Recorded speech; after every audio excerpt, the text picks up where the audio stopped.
Hare Krishna, Krishna Krishna, Hare Hare,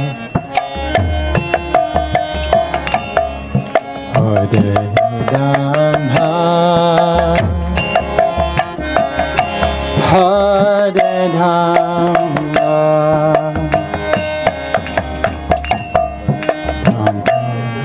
Rama, Hare Hare,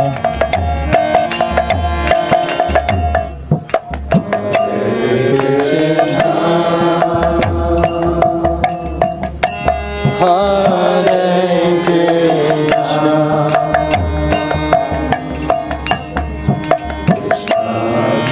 Krishna,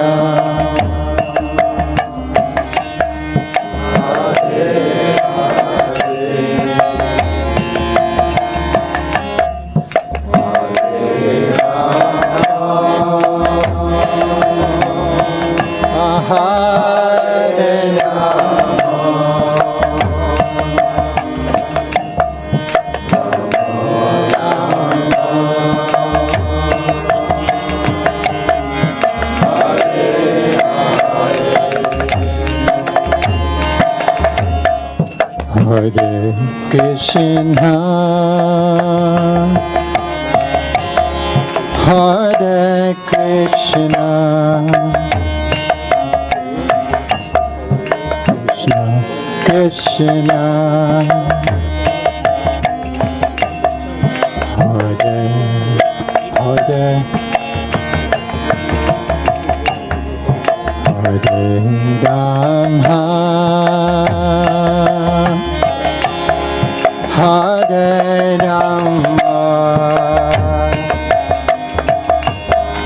Rama Rama, Hare Hare,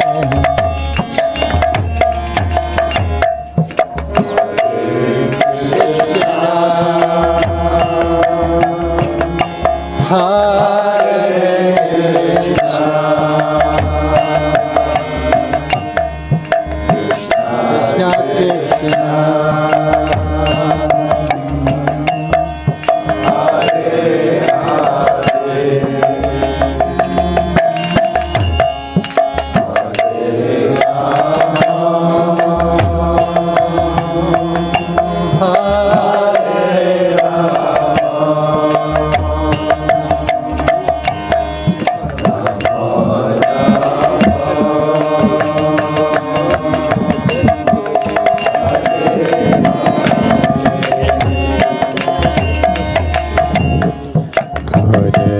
Krishna,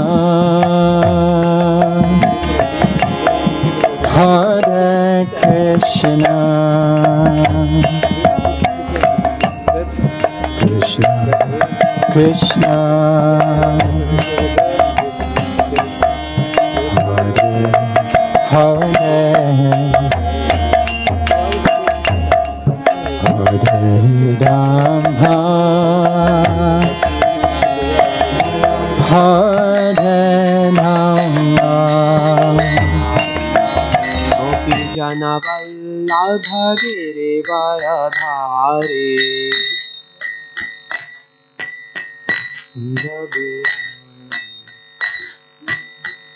Vallabha Girivardhari Jaya Radha Madhava Kunja Bihari Gopi Jana Vallabha Girivardhari Jaya Radha Madhava Kunja Bihari Gopi Jana Vallabha Girivardhari Yashodanandana Vraja Jana Ranjana Yamuna Tiravanachari Yashodanandana Vraja Jana Ranjana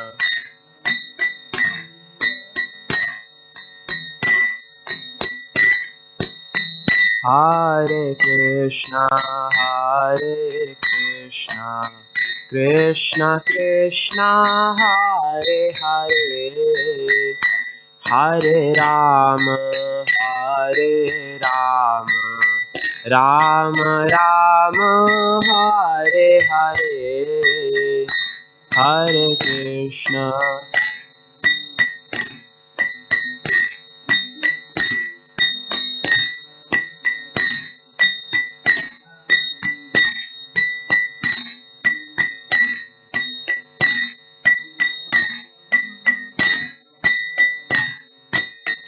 Hare Krishna, Hare Krishna, Krishna Krishna, Hare Hare, Hare Rama, Hare Rama, Rama Rama, Hare Hare.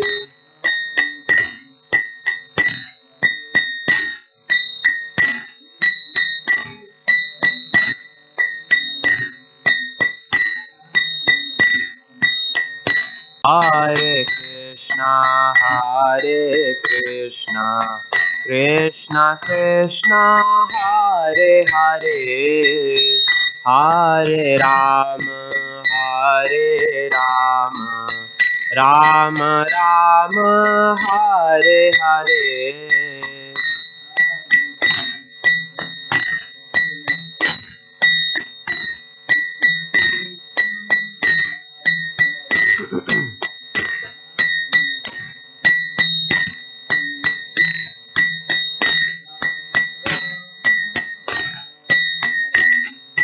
Hare Krishna, Krishna Krishna, Hare Hare, Hare Ram, Ram Ram, Hare Hare.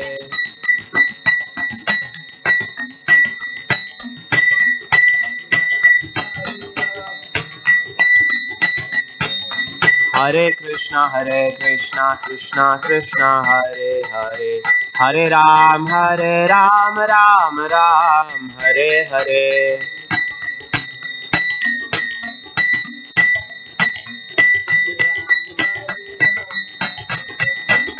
Jaya Prabhupada, Jaya Prabhupada, Jaya Prabhupada, Srila Prabhupada, Jaya.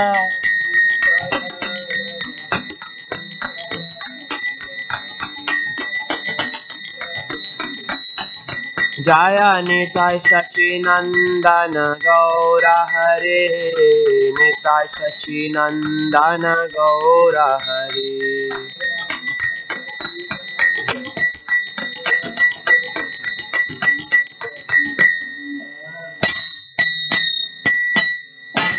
जय ओम विष्णुपाद परमहंस परिवराजकाचार्य स्तोत्र सत श्री श्रीमद हे चरणारविंद भक्ति वेदांत स्वामी श्री प्रभुपाद की जय।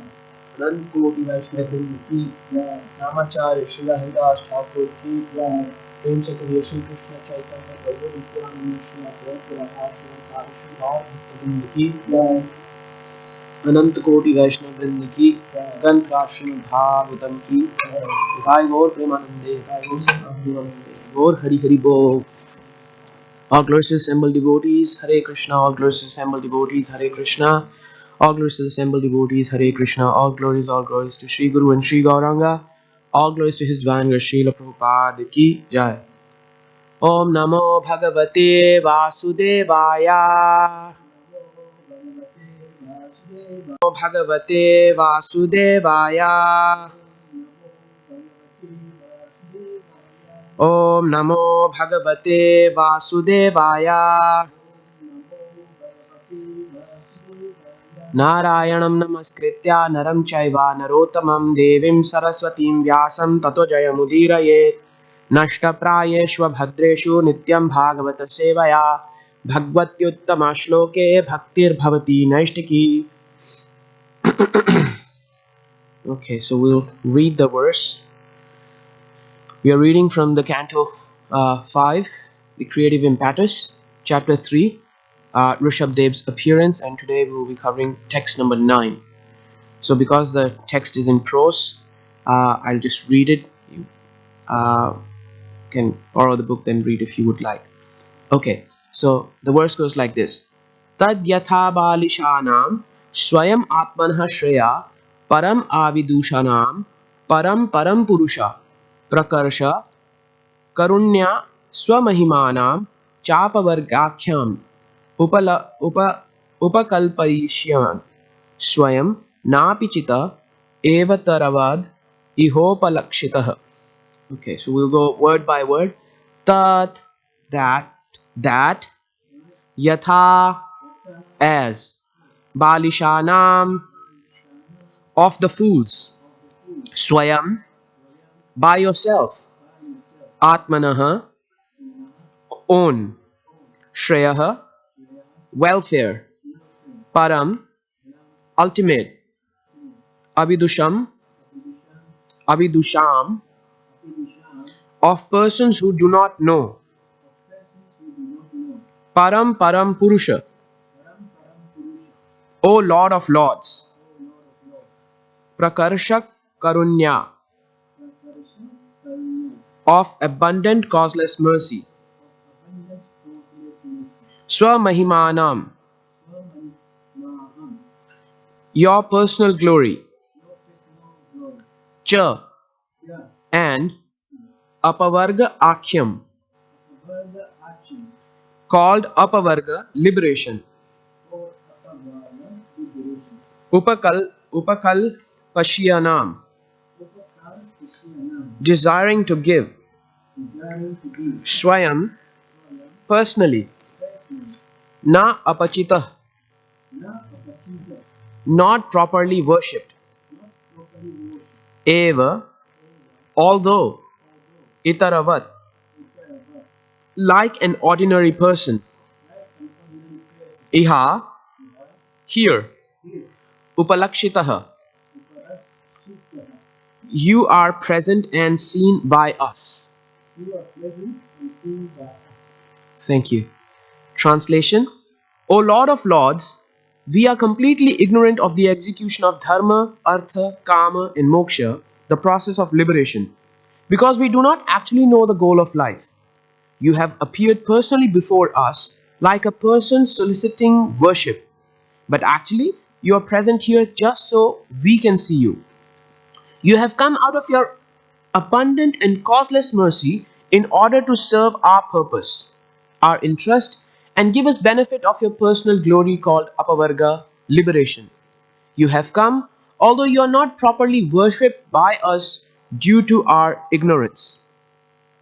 Okay, so we will read the translation responsively once. O Lord of Lords, we are completely ignorant of the execution of dharma, artha, kama, and moksha,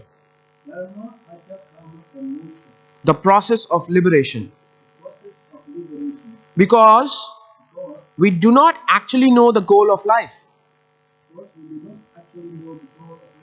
You have appeared personally before us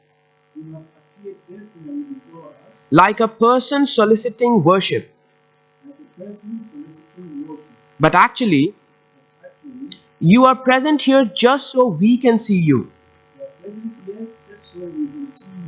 You have come out of your abundant and causeless mercy and causeless in order to serve our purpose, our interest, and give us the benefit of your personal glory called apavarga, liberation. You have come, although you are not properly worshipped by us due to our ignorance. Okay, purport. Lord Vishnu was personally present at the sacrificial arena, but this does not mean that he had any interest in his own personal benefit. Similarly, the Archa Vigraha, the deity in the temple, is present for the same purpose. Out of his causeless mercy, the Supreme Personality of Godhead presents himself before us so that we can see him. Since we have no transcendental vision, we cannot see the spiritual Satchit Ananda Vigraha of the Lord. Therefore, Out of his causeless mercy, he comes in a form we can see. We can only see material things like stone and wood, and therefore he accepts a form of stone and wood and thus accepts our service in the temple. This is an exhibition of the Lord's causeless mercy.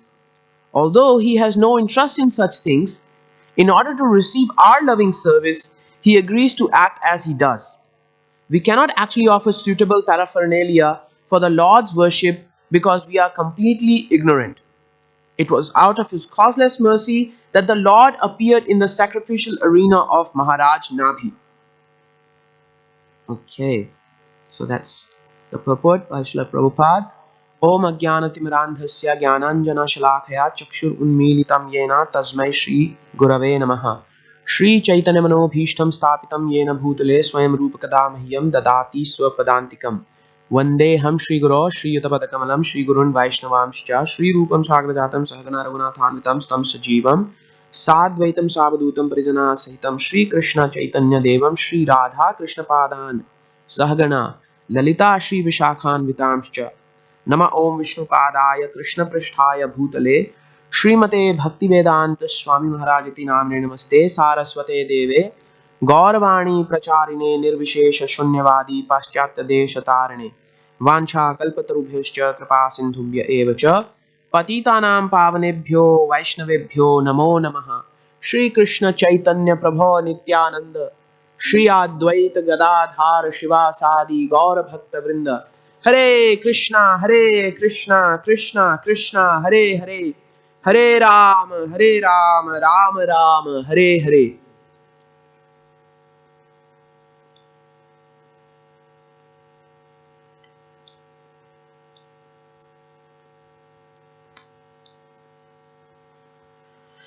Okay, so we continue from we are at King Nabhi's sacrificial arena. So at King Nabhi's sacrificial arena, his priests are performing a gorgeous fire sacrifice. The objective of the fire sacrifice is for the king to have a good son. Obviously, the king wants the higher apparent for the throne, and he wants to therefore have a good son. And for that, he approaches not the demigods, but the Supreme Lord himself. He engages his priests to perform this yajna. It is earlier explained in the chapter that the Lord appears personally in his transcendental form at the sacrificial arena, but not because he's impressed by or because he's obligated to the fire sacrifice. Not because of the ingredients, not because of the mantras recited very nicely, not because of the gorgeous ghee being dropped and big flames being generated. It is explained earlier in the chapter that the Lord appears because of the love and devotion of the king and the priests. Now, when the Lord appears, as we heard earlier, the priests become very embarrassed. And the reason for that embarrassment is, upon seeing the Lord, they see the beauty of the Lord and they feel, we have a material objective for calling you. And, we understand that you've come here not impressed by the things that we are offering in the fire sacrifice, but out of your own sweet will. It is your causeless mercy upon us. What can we offer to the Supreme Unlimited?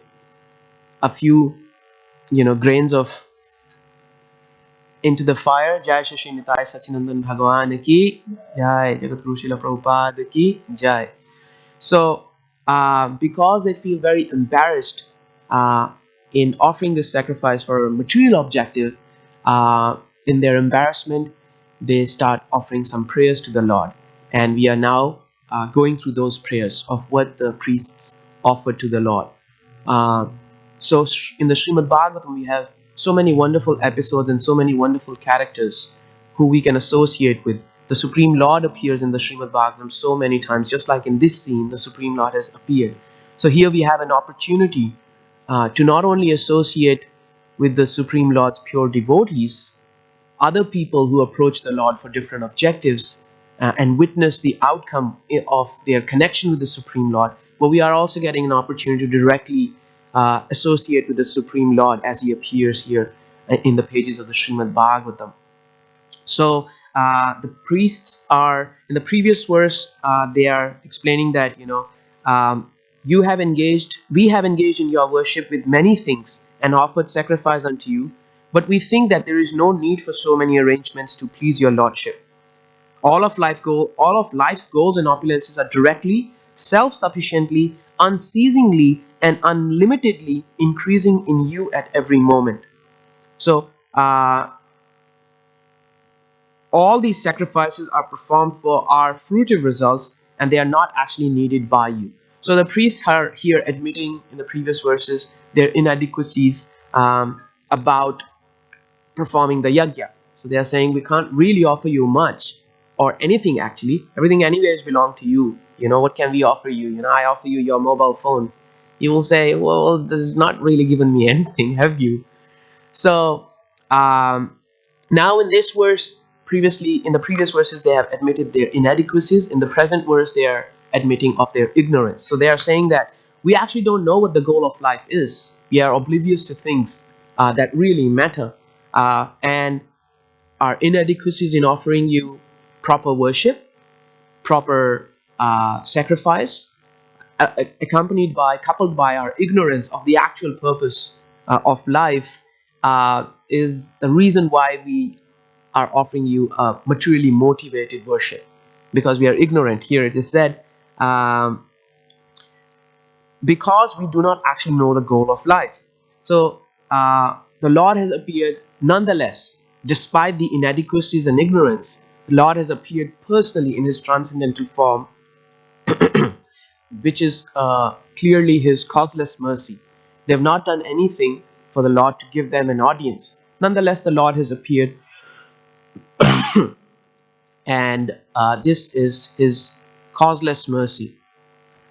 And the priests are feeling quite embarrassed, like I said, which is a good sign for a sadhaka. When we approach Krishna with some material objective, we have to appreciate our own material contamination, if that is a word I can use in this regard.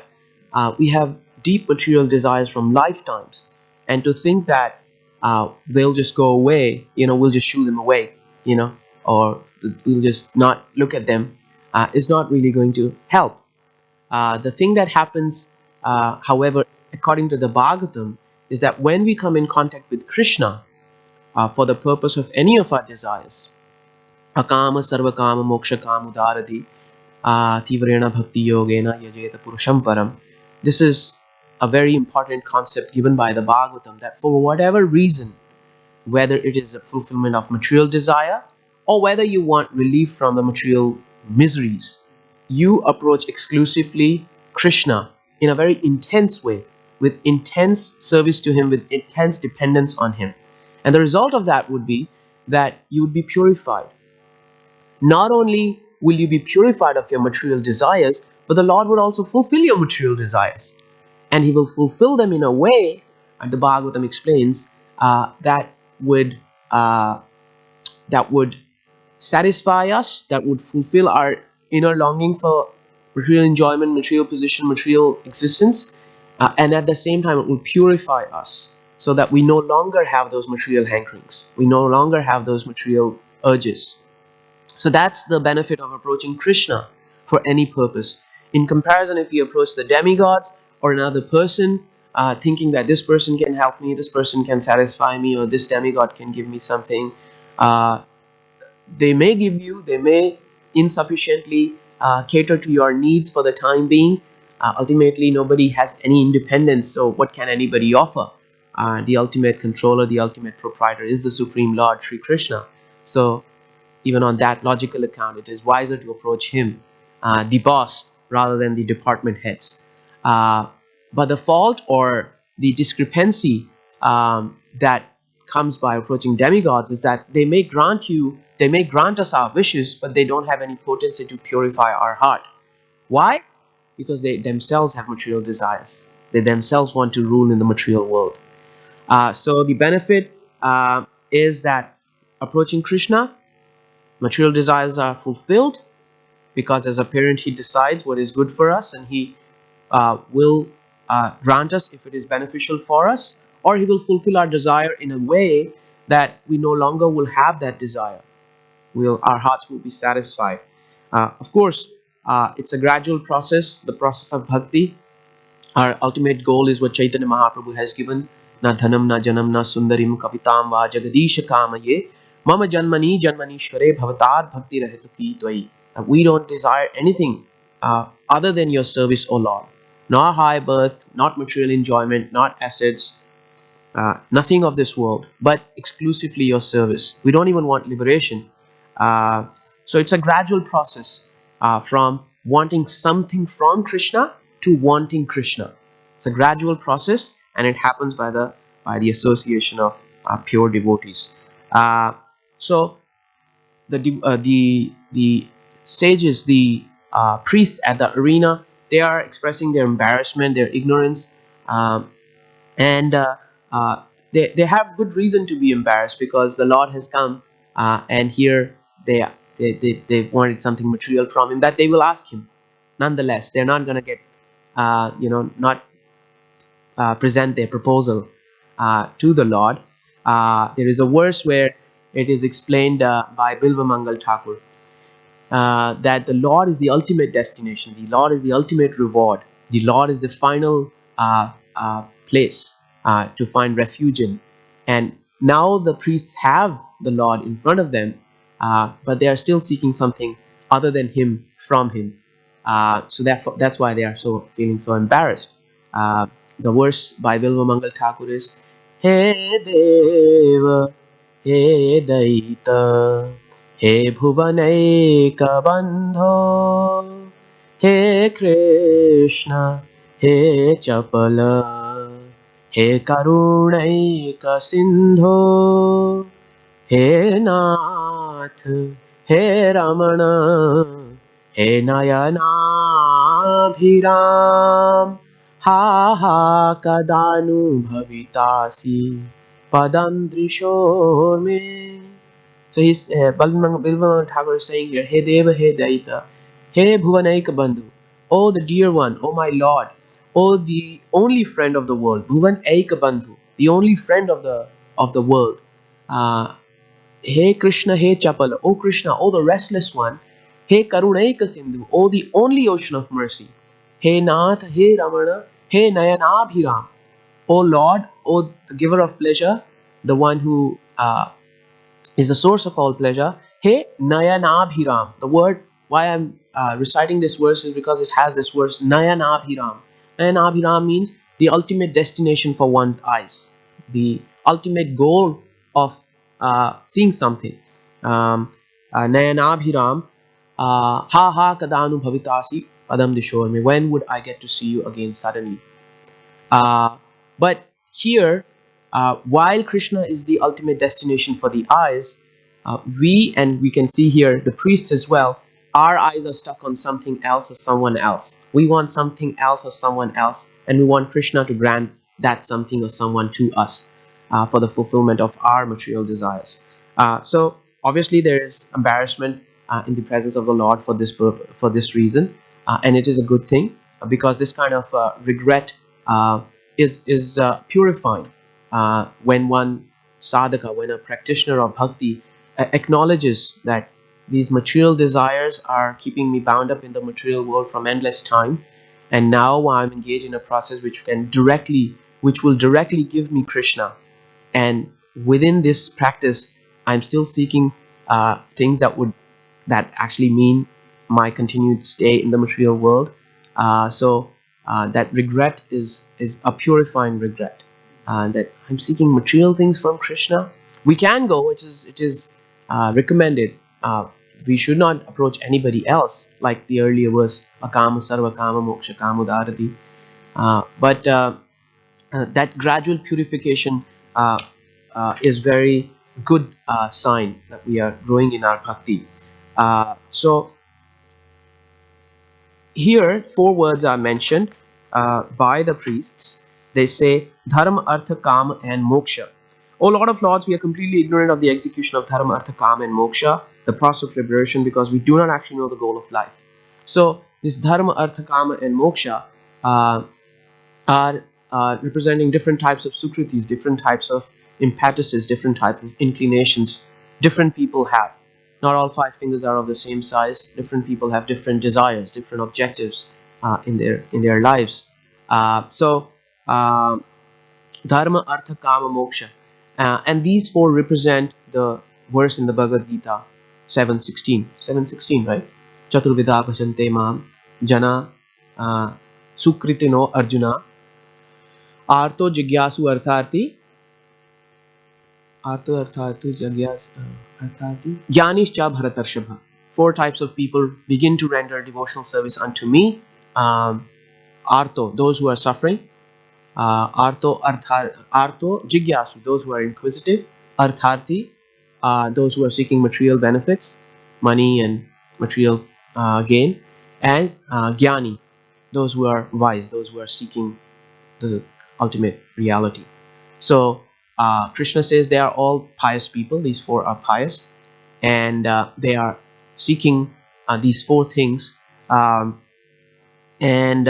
they are actually, these four are representing four types of different desires, right?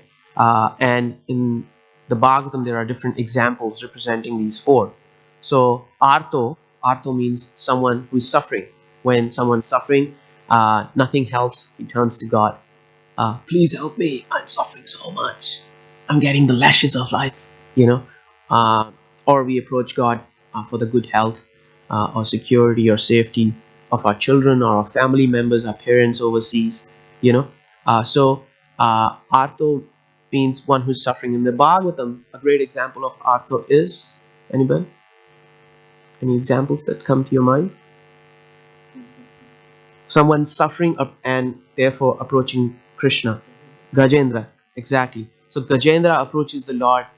He's suffering the crocodile. He's fighting the crocodile for 1,000 years. And then because at one point he realizes, he becomes detached from his suffering and his attempt to mitigate that suffering. Because of that little purity, he is reminded of the prayers that he has memorized in the previous birth. So he starts to offer those prayers to the Lord. So in suffering, he approaches Krishna, and Krishna comes there and ends his suffering. So artharthi is someone seeking material gain. Any examples that come from the Bhagavatam to the mind? Yep, Dhruva Maharaj. He wants a kingdom bigger than his father's father. So he's very determined to get big in life. So he approaches nobody else but Krishna, and when the Lord comes there, his material desire is fulfilled in a big mega way. He gets a position higher than even his grandfather Ramaji, because the Lord actually gives him his own abode, Shvetadvip, within the material world. And then Jigyasu, any examples from the Bhagavatam? Jigyasu is approaching the Absolute.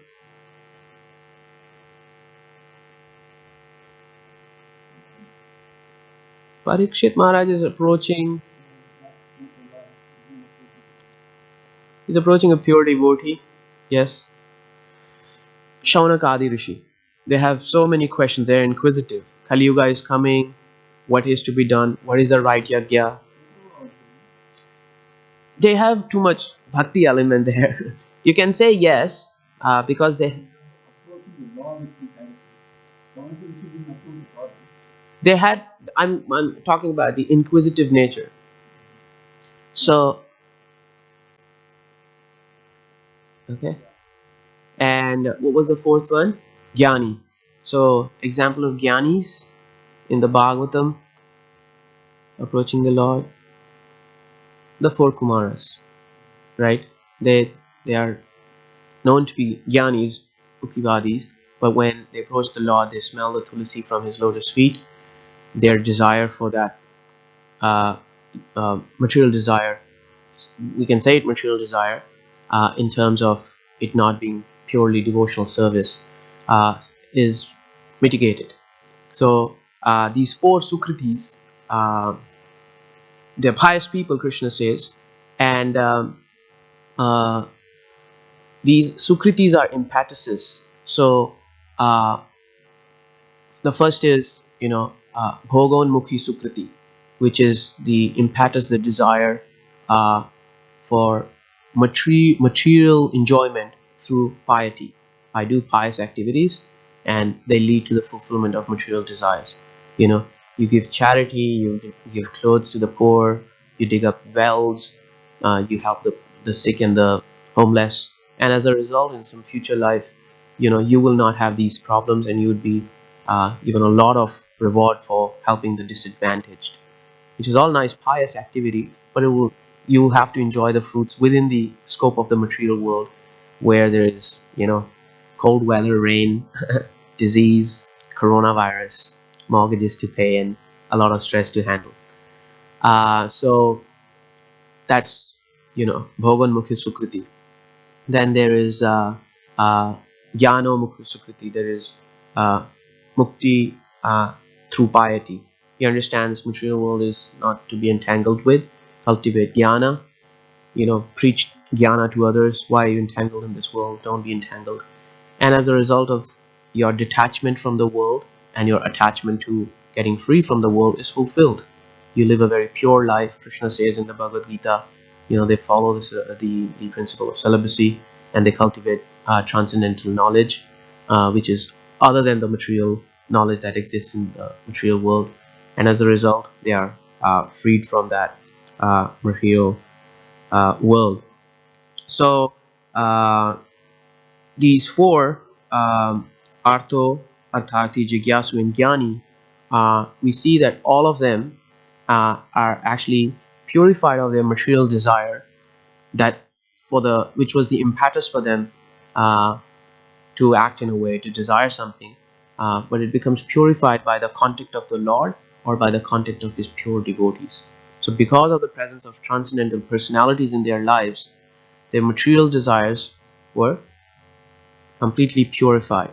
So uh, the famous verse that goes in this context is Dhruva Maharaj, where he says, I was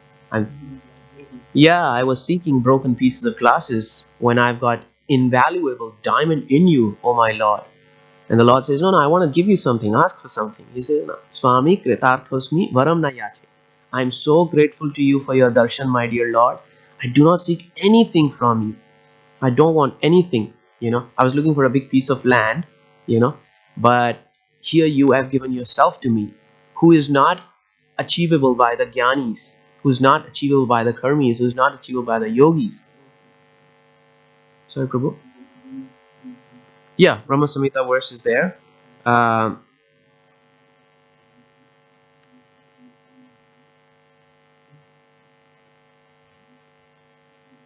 yeah.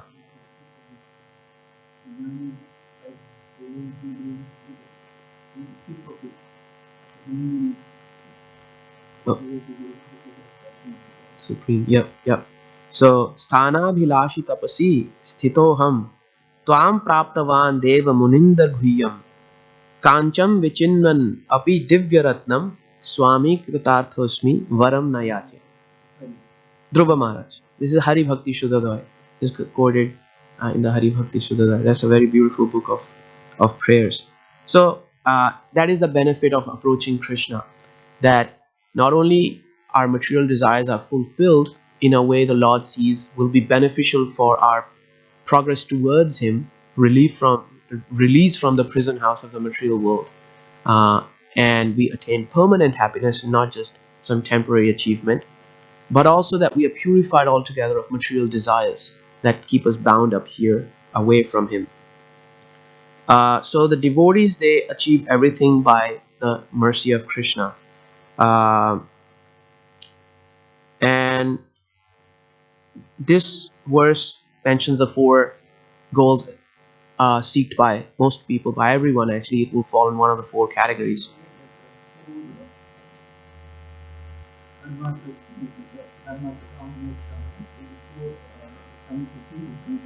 Yeah, so you need dharma for the fulfillment of material artha. So dharma,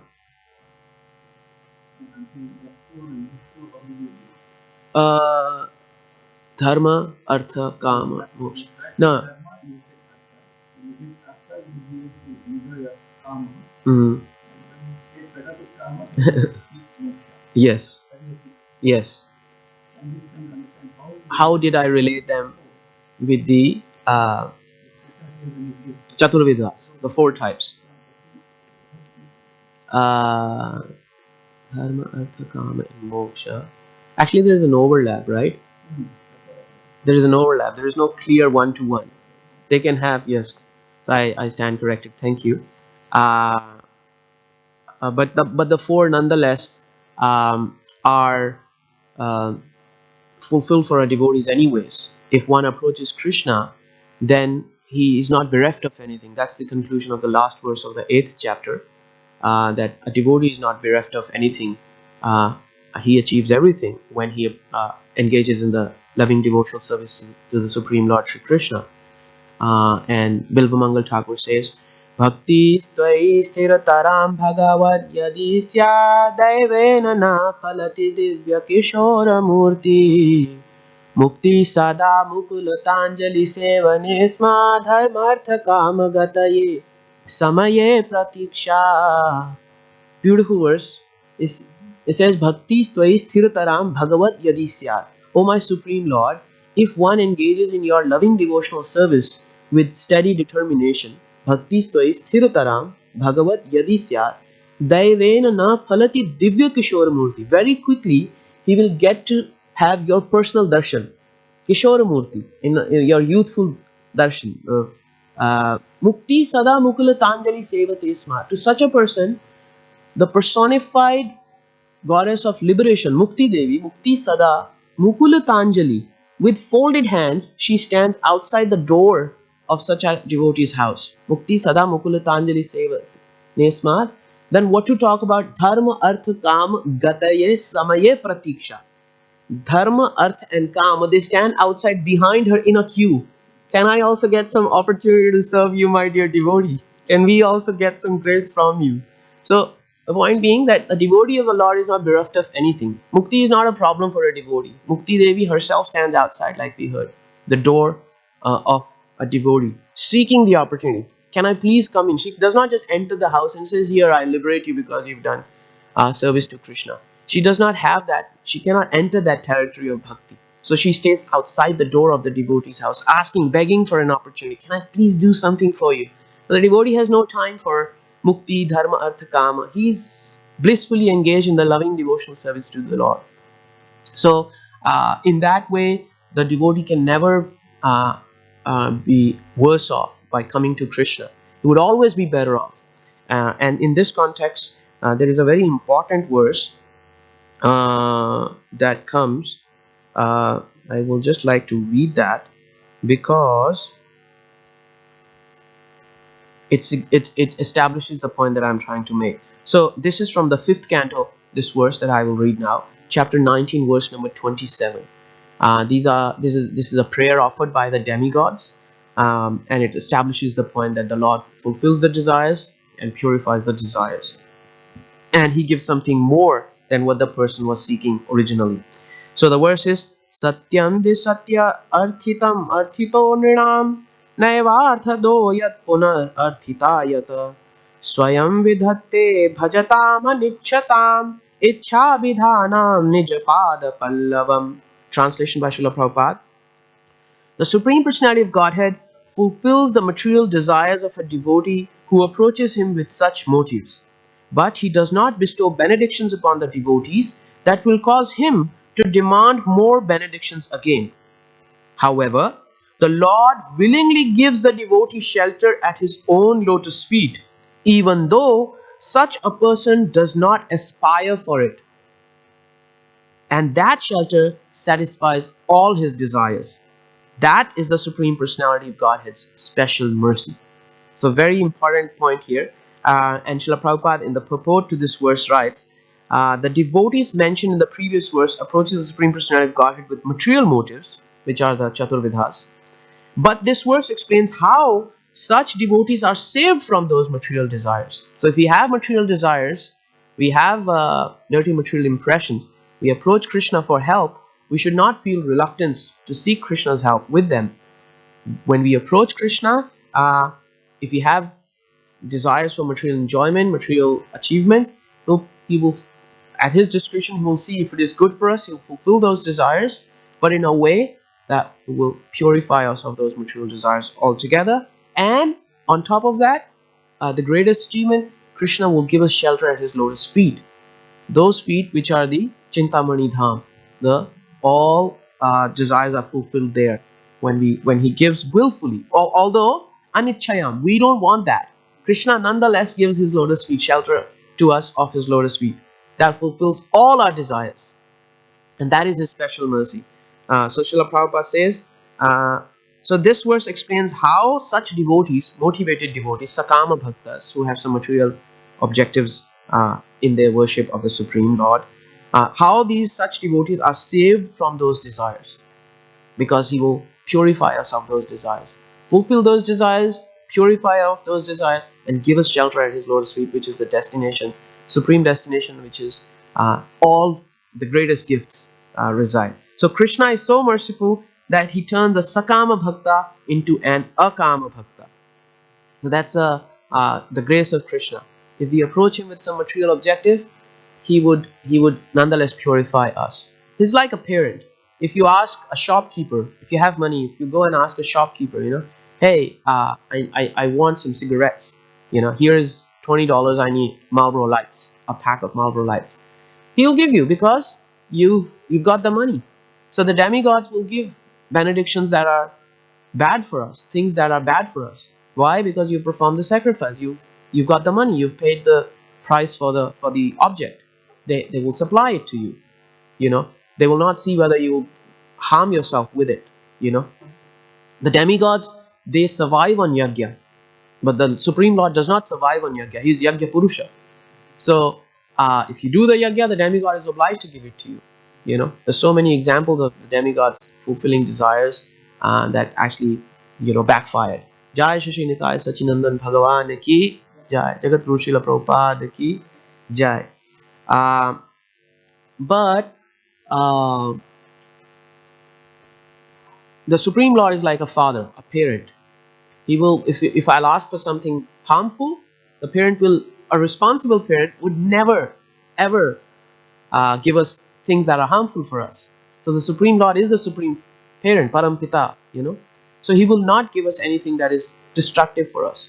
But he's not a rigid, cold person, He understands. He cleanses our heart. He will guide us. He will educate us. Son, Sudama, yeah, he fulfilled his, all his needs, and he gave him himself, Really, he felt so obliged. So the point is that the parent will never allow a child to do something harmful to themselves. They will not just be an audience while the child ruins himself or herself. Rather, the parent invests so much to educate the child, to nurture the child, to make sure that they are well fed, they have a healthy body and a healthy mind. They can speak their doubts, they can ask questions, they can clear their fears with the parent. So that's the role of the parent. Whereas the demigod is like a shopkeeper. You've got the money, you'll have to fulfill, And so the deal with the demigods is actually harmful. And therefore the point of the Bhagavatam is always and exclusively only approach the Supreme Lord. For anything, whether you want nothing, akama, whether you want everything, the entire world. I want everything. I want the best of everything. I want everything. Akama sarvakama. Even then, don't be embarrassed. If you want to be the next big shot, approach Krishna, like Dhruva did. He wanted the biggest in the universe, highest position, and he got it. But by the end of it, his heart was completely purified. He received transcendental full knowledge about his relationship, who he is, his relationship with the Supreme Lord, and about the entire material world, what this creation is all meant for.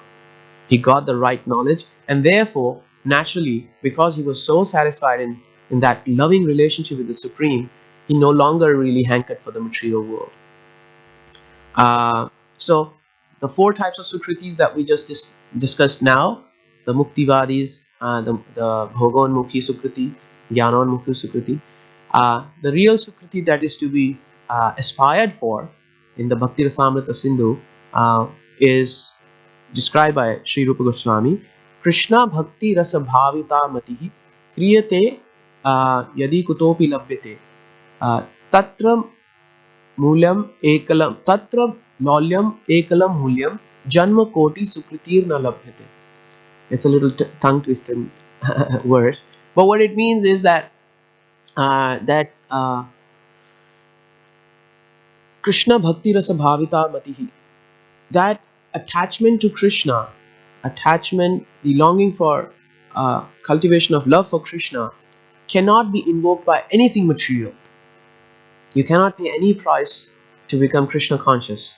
You cannot say, I'll take all these austerities, I will renounce my house, my family, my friends, and I will only eat once a day, and I will sleep much lesser. All of that cannot bring Krishna to you. The only price that you have to pay to become Krishna conscious, to achieve Krishna, to achieve the success of life, is to have intense greed for Krishna. And that ensures that Krishna would himself want to give himself to you. Otherwise, like in this verse, it is being said that we are completely ignorant. You have appeared solely because you have appeared personally before us like a person soliciting worship, but actually you are present here just so we can see you. Krishna does not need us. He has Mother Yashoda, the gopis, the cowherd boys, who have pure, unlimitedly ever-growing love for him. What can we offer him? Even as sadhakas, what can we really offer him? 4, 3, 2, 7, that kind of arati. But Krishna is being loved every moment. Mother Yashoda, I heard, is willing to die a billion deaths just to remove the misery of Krishna from a drop of sweat on his forehead. She's willing to die a billion deaths just to remove that little drop of sweat from his forehead. So that kind of love he's receiving. What can we really offer him? It is only his causeless mercy that that he allows us, that he welcomes us, and he gives us this path. And the reward of this path is that it mitigates the path of bhakti, devotional service. It mitigates all our problems. It mitigates all our fears. Yasya vai sruyamanayam Krishne paramapurushe bhaktir utpadyate pumsam shoka moha bhayapaha.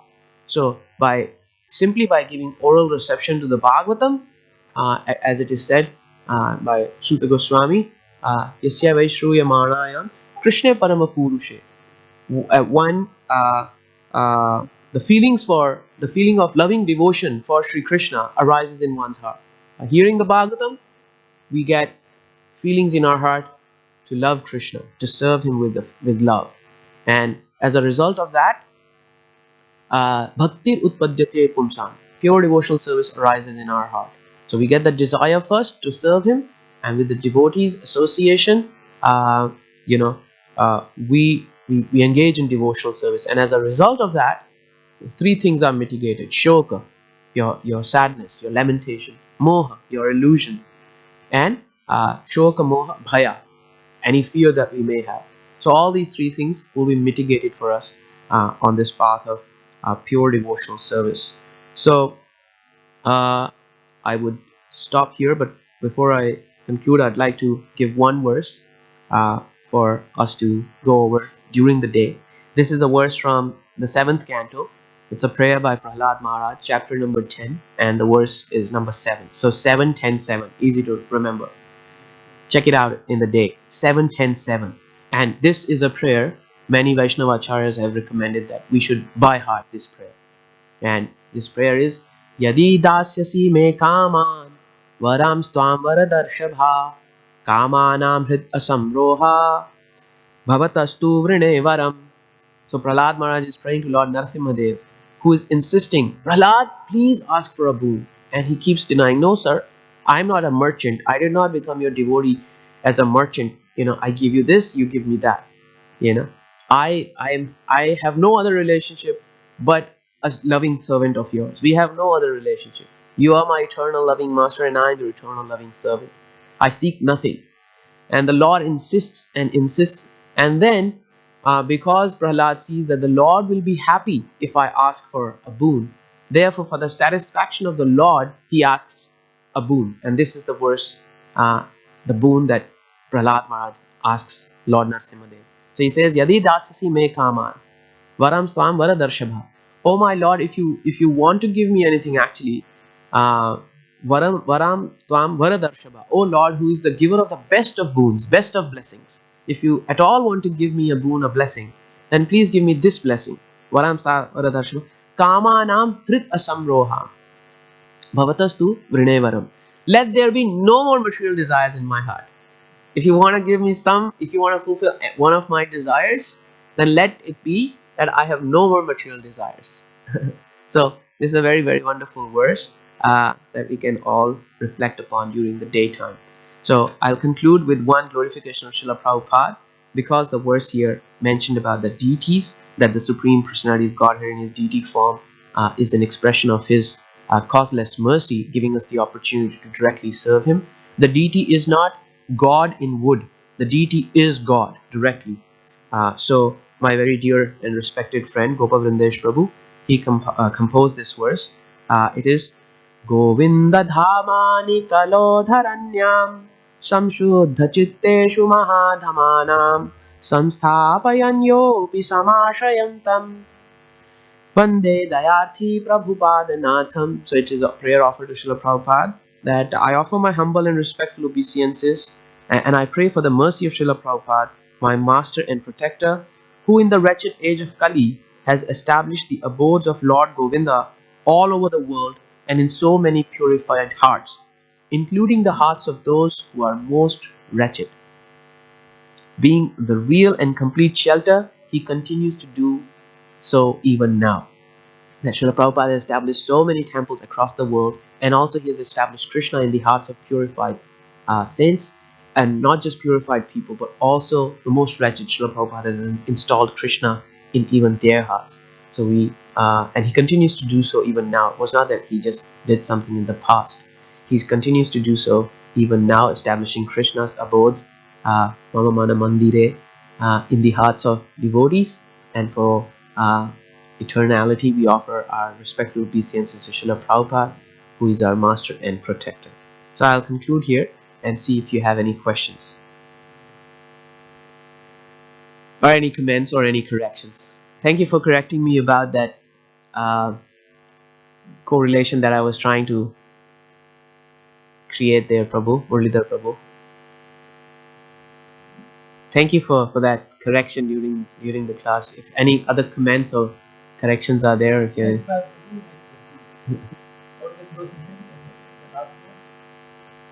Srila Prabhupada's glorification. Yeah. Govinda dhamani kalodharanyam samshiddha chitteshu mahadhamana samsthapayam samashayam tam vande dayarthi prabhupadanatham. Govinda dhamani kalodharanyam. Srila Prabhupada, you have established the abodes of Lord Govinda all across the world in this wretched age of Kali Yuga. Govinda dhamani kalodharanyam samshiddha chitteshu mahadhamana. And also in the hearts of pure souls.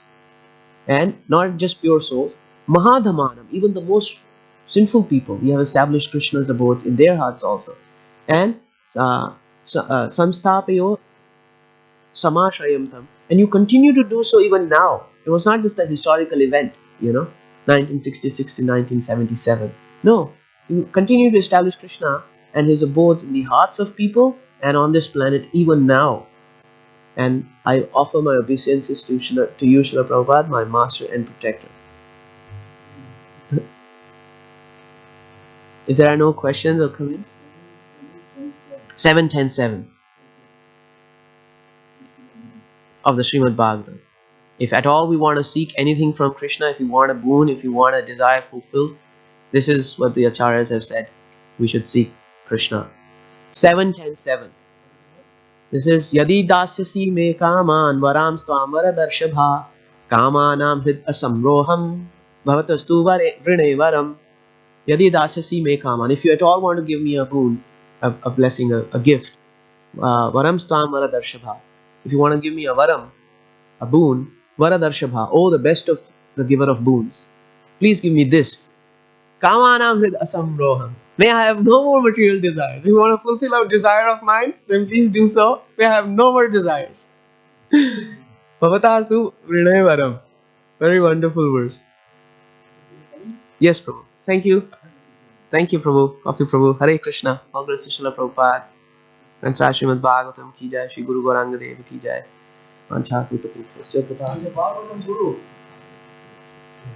Srila Prabhupada ki jai. Srila Prabhupada ki jai. No, in front of Srila Prabhupada. Oh, so it's Prabhu in front of Prabhupada.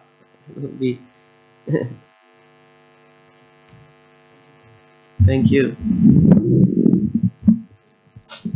There's a little button here on the side.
Hare